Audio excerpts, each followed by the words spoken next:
She texted, "I baked cookies, come over. What happened after I arrived changed everything romantic." The text came in while I was sitting in a glass conference room pretending to care about numbers that suddenly meant nothing. "I baked cookies, come over." That was it. No emoji, no explanation, just her name at the top of the screen. Elena Hart. My body reacted before my brain did. I stood up while a senior partner was still talking about projections and risk. I grabbed my jacket and walked out without asking permission. No one stopped me. Maybe they saw something in my face. Maybe they knew better. I loosened my tie as I moved down the hallway and pulled it off completely before I reached the elevator. It felt like I was stepping out of a life that no longer fit. Elena did not text like that unless she needed me. And if she needed me, it was never small. Her place sat high in the hills outside town. A vineyard wrapped around it like a shield. Beautiful. Quiet. Isolated in a way that felt safe until it didn't. The drive up was empty. The sun was low, turning the vines gold. Everything looked calm. Too calm. I have learned that calm can lie. When I turned into her driveway, my headlights caught the front door. It was slightly open, not wide, not welcoming, just enough that the latch had not caught. I parked without slamming the door. Gravel crunched under my shoes. The air was still. I listened before I moved. Wind in the trees. A faint hum from inside the house. No voices. I stepped onto the porch and pushed the door slowly. The smell hit first. Warm sugar, butter, vanilla, real cookies, fresh. Then I heard it. Click. The door shut behind me. The deadbolt slid into place. "Elena," I said quietly. She stood just inside the hallway, one hand still resting on the lock. White tank top, dark skirt. Her hair was down like she had not bothered to tie it back. Her face was calm in that controlled way she used when she had already decided she would not fall apart. "You came fast," she said.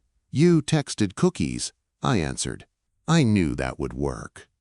Her mouth curved slightly, but her eyes did not match the smile. "Why was your door open?" I asked. "It was an accident," she said. Her tone said it was not.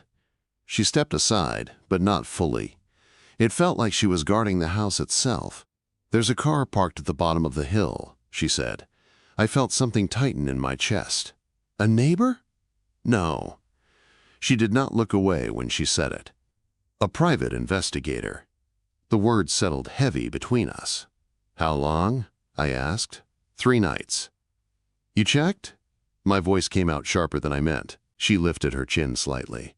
"I don't like feeling helpless." "Who hired him?" Her eyes flicked away for half a second.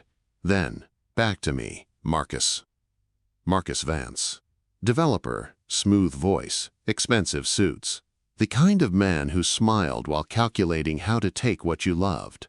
He had been circling her vineyard for months. Waiting. She led me into the kitchen. The lights were warm there. A tray of cookies sat on the island, still cooling. "He wants the bank to think I can't run this place," she said. "He wants pictures, proof that I'm unstable." "So you baked cookies," I said. I needed you here without sounding dramatic. Quote, "You could have just said you were being watched."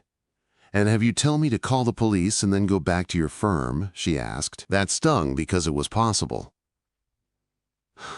"I needed you now," she said softly. I stepped closer. "Show me." She grabbed a flashlight from the drawer like she had prepared for this. We walked through the house with most of the lights off. She moved with quiet confidence, but I could feel the tension under it. At the back door, she stopped. Near the frame was a dark smear on the glass. "Dirt?" I asked. "Maybe," she said, "or blood." My jaw tightened. "Someone touched your house." "Someone tested it," she replied. I checked the lock. Solid. But near the latch was a faint mark. Fresh wood scratched thin. "He's trying to scare you," I said. "It's working," she answered honestly. Morning came too quiet. I walked the property line while she handled calls inside. Tire marks near the gate. Heavy. Not delivery. Cigarette ash on the gravel down the hill. Someone had been sitting there long enough to wait. When I returned, I found a shallow gouge near the front door. Someone had tried a tool in the lock. On the mat was a small, dark stain. I went inside. Someone tried your door. She closed her laptop slowly. The bank is coming Thursday. For what? My CFO quit 3 weeks ago. Marcus has been calling my lender. They're nervous. Do you have clean records? I have reality, she said. Banks don't read reality, I replied. They read risk. She looked at me like she already knew that. I spread papers across the table. Invoices, loans, insurance, dates lined up like soldiers. Dates do not lie. I need your communication logs, I said. Calls, emails, everything. She hesitated only a moment before nodding. That afternoon I reset her security system. Longer screws in the hinges. Stronger bolts. I did not talk while I worked. She watched from the hallway like she hated needing help but trusted me anyway. As evening fell, the investigator's car stayed at the bottom of the hill. A dark shape waiting. You can still leave, she said beside me at the window. I'm not. Quote. Her breath caught softly, but she did not argue. Later we sat at the kitchen table, just cookies between us. I grow things, she said quietly. Weather doesn't care. It's always risk. It's managed risk, I said. She met my eyes. Something changed there. Not fear, not panic, something deeper. That night, an anonymous message appeared in her system. Nice place. Hope it stays yours. It came through her vendor portal, inside her own system. This is escalation, I said. She stepped closer to me, voice low. Then fix it. Outside, somewhere down the hill, a car engine turned over. And, standing there in her kitchen, the smell of cookies still warm in the air, I realized something had already shifted. This was no longer about a vineyard. And it was no longer just about Marcus. The storm rolled in that night like it had been waiting for permission. Rain slammed against the windows and bent the vines until they groaned. The power flickered once, then steadied. I stayed awake longer than I should have, listening to every sound like it meant something. At 11:18, the alarm chimed, one short tone. Backdoor sensor. I was out of bed before the second sound. Shoes on. Phone in my hand. Elena was already in the hallway, barefoot, eyes sharp and clear. She was not panicking. She was calculating. Stay behind me, I said. I live here, she answered. I'm not hiding. The back door was closed, but the frame looked wrong. My light hit the latch and caught something thin and metallic wedged inside. Someone had slipped a tool in and frozen when the alarm triggered. Elena, I said quietly, call the sheriff. No signal, she replied. Storm. A sound came from the mudroom. Close, breathing close. The figure moved fast, hood pulled low, gloves. He slammed into me with his shoulder, trying to force his way past. We hit the wall hard. Pain shot through my ribs. I grabbed his jacket and drove my elbow into his side. He grunted and swung. His fist split my lip. I tasted blood. Elena screamed his name. My name! The intruder turned toward her. That was the moment something inside me locked into place. I grabbed him and shoved him into the counter. Glass shattered. The tray of cookies exploded across the floor. Sugar and broken ceramic everywhere. Elena stepped forward with a gun in her hands. Her stance was not perfect, but it was steady. Back out, she said. Her voice did not shake. Now. The man froze. Rain poured in through the open door. Down the hill, she ordered. He moved, fast, into the dark. I stayed between him and her until he disappeared. She kept the gun raised long after he was gone. Only when the sound of his footsteps faded did she lower it. You're bleeding, she said. I've had worse. You're lying. She pressed a towel against my lip. Her hands were shaking now, but her pressure stayed firm. When the sheriff arrived, soaked and angry, the house smelled like rain and broken glass. He photographed the metal strip, the gouge in the wood, the blood near the door. When Elena showed him the anonymous message and the pattern of Marcus's calls, his expression changed. He's escalating, she said. I'll put patrols on the road, the sheriff answered. After he left, the house felt too quiet. Elena stood in the kitchen, shoulders squared. She bent down and picked up a broken cookie from the floor. For a second, she just stared at it. "I didn't want you dragged into this," she said. "I walked in," I replied, "on purpose." She stepped closer, close enough that I felt her breath. "When he turned toward you," she said softly, "I saw something in you." I did not ask what. She leaned in and kissed the corner of my mouth, careful of the cut. It was brief, controlled, but it did more to steady me than anything else that night. The next days blurred together. I ignored calls from my office. I slept light with my shoes near the bed. I walked the property every morning before sunrise and every night after dark. I logged every car that passed. Someone planted a survey flag in the vineyard. I pulled it out before Elena saw it. Someone left a business card at the gate with no name on it, just a number. I burned it in the sink. Marcus did not call her. That silence was louder than threats.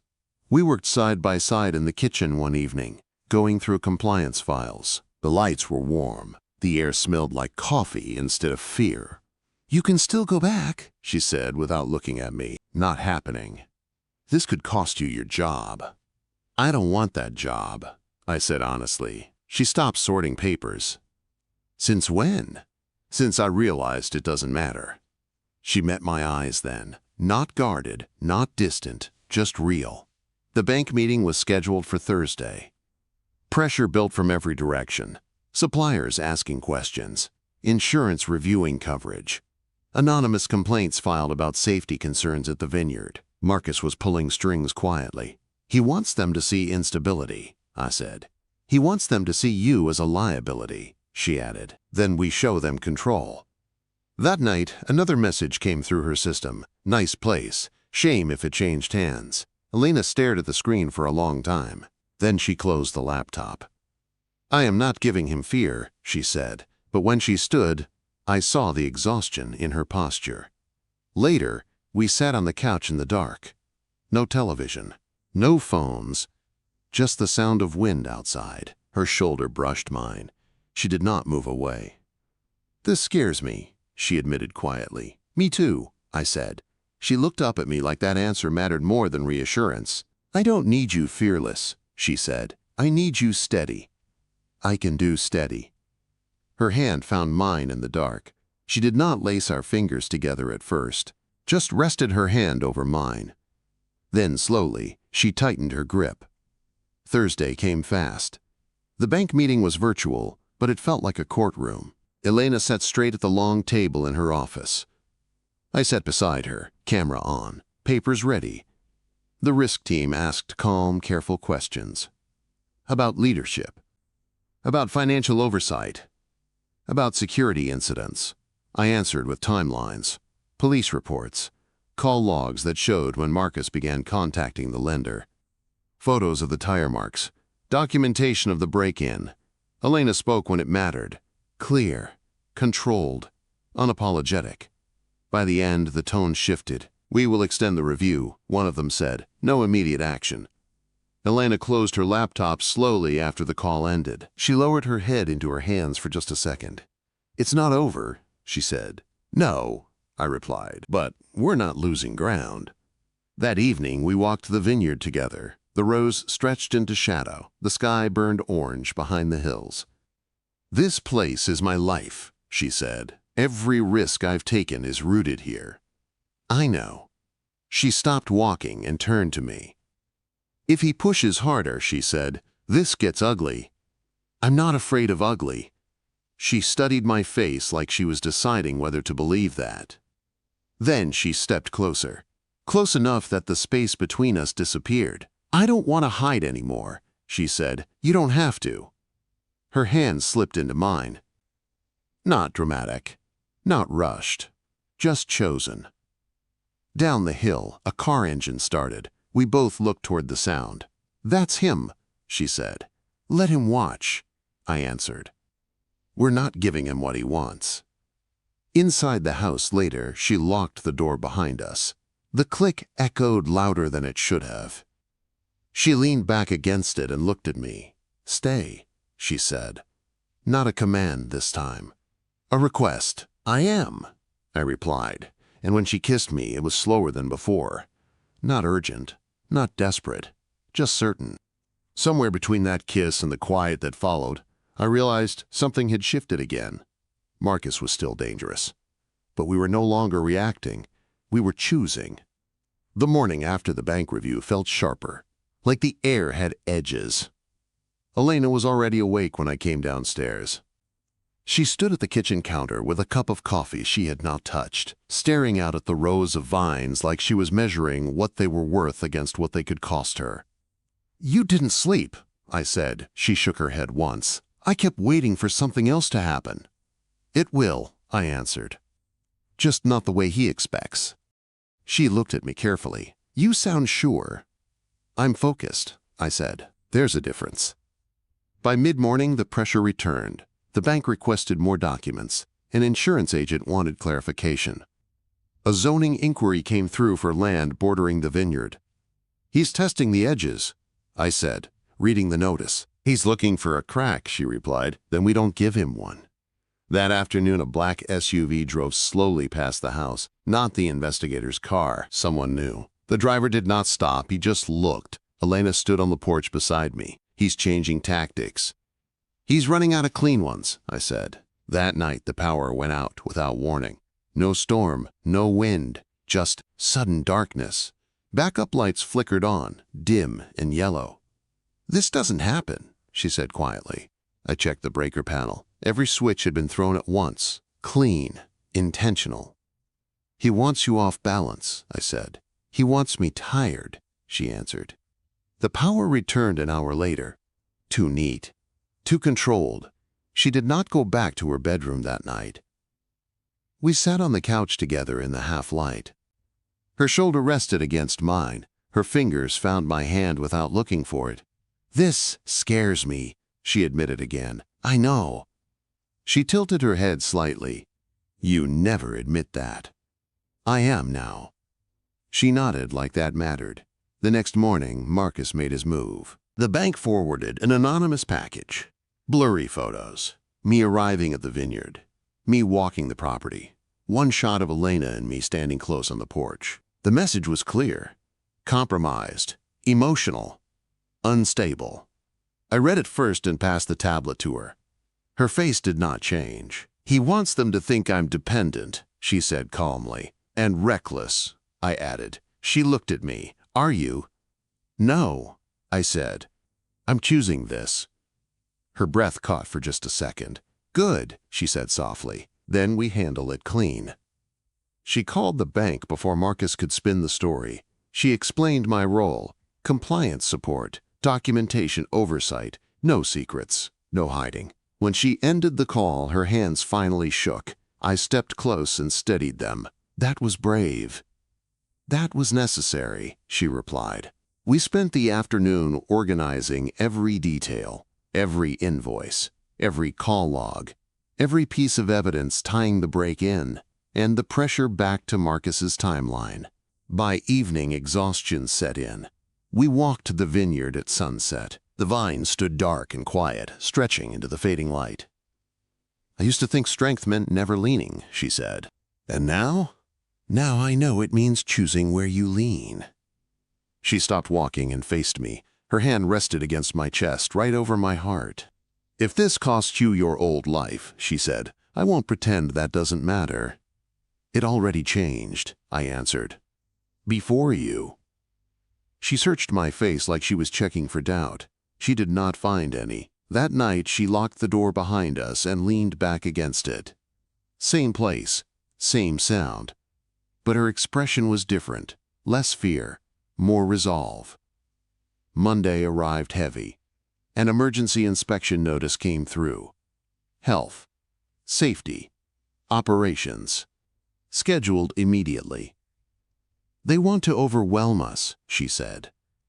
"Then we prepare," I replied. We worked through the weekend. Checklists, repairs, documentation. I handled compliance. She handled staff. No alarms, no cars, no messages. The silence felt wrong.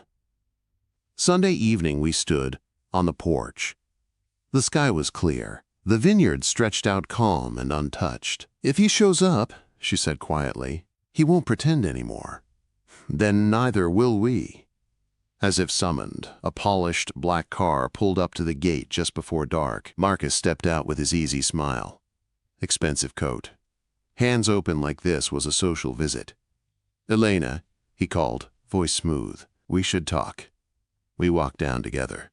"About what?" she asked, calm, cold. "Solutions," he said, his eyes flicked to me. "And boundaries." "This is my compliance lead," she replied evenly. "Say what you came to say." Marcus's smile tightened. "You're making this harder than it needs to be." "No," she answered. "You are." He leaned in slightly. "The bank won't wait forever."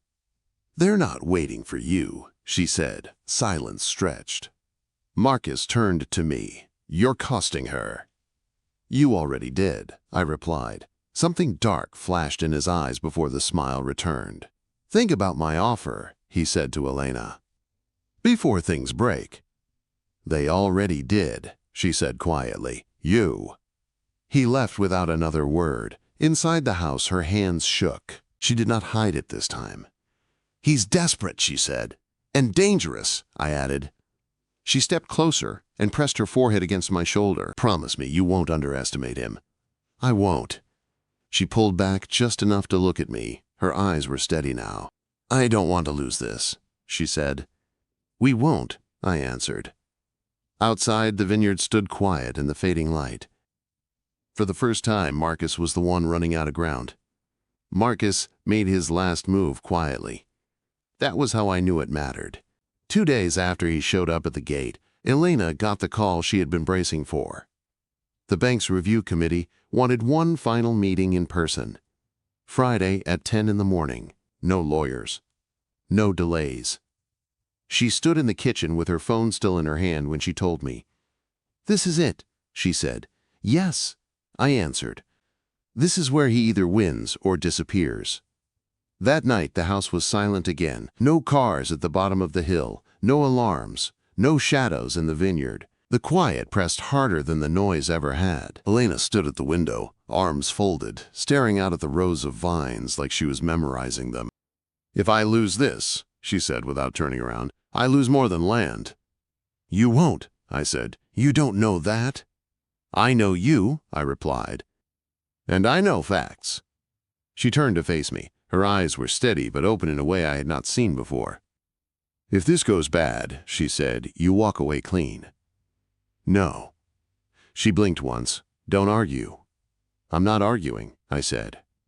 "I'm choosing." The words hung between us, not dramatic, just final. She stepped forward and took my hands in hers, tight, like she needed the proof. "Stay with me tomorrow," she said, "no matter what they say." "I will." That night she locked the door behind us and did not let go of my hand. Friday morning came clear and bright, like nothing bad could happen under that sky. The bank's office smelled like coffee and polished wood. The review committee sat across from us, calm and unreadable. Marcus was not there. That was his mistake. Elena spoke first. Direct. Honest. No excuses. She laid out the facts about her vineyard, her leadership, her records. Then I slid the folder across the table. Invoices. Call logs. Police reports. Photos. A timeline that showed exactly when Marcus began applying pressure and how every incident aligned with his actions. One committee member leaned back slowly. Another frowned as he read. "This is thorough," one of them said. "It's accurate," I replied. They asked hard questions. About security, about judgment, about risk. We answered all of them. No hesitation, no panic. When the meeting ended, no one rushed us out. "We'll be in touch," the lead officer said. Outside the building, Elena finally let out a breath that shook. "That's it?" she asked. "That's everything we could control," I said. The call came 2 hours later. The bank rejected the anonymous complaints. They restored her credit line. They opened a separate investigation into Marcus's conduct. Elena closed her eyes when she heard it. Just for a second. Then she laughed. Not loud, Not forced. Real. "He lost," she said. "Yes," I answered, "and he knows it." Quote, "We drove back up the hill together, no investigator's car, no strange SUV, just the long, quiet road and the vineyard waiting at the top. When we stepped onto the porch, she stopped. She looked out over the land like she was seeing it clearly for the first time in weeks. "I almost forgot what it felt like to breathe here," she said. She turned to me. Her eyes were warm now, steady. "You didn't just help me save this place," she said. "I know," I replied softly. "You helped me stop being alone in it." She stepped closer without hesitation. Her hand rested against my chest over my heart. "Stay," she said. "Not for the crisis, not for protection. Stay." "I'm not going anywhere," I said. She smiled slowly, like she believed me. Inside, she locked the door behind us. The click was softer now, familiar.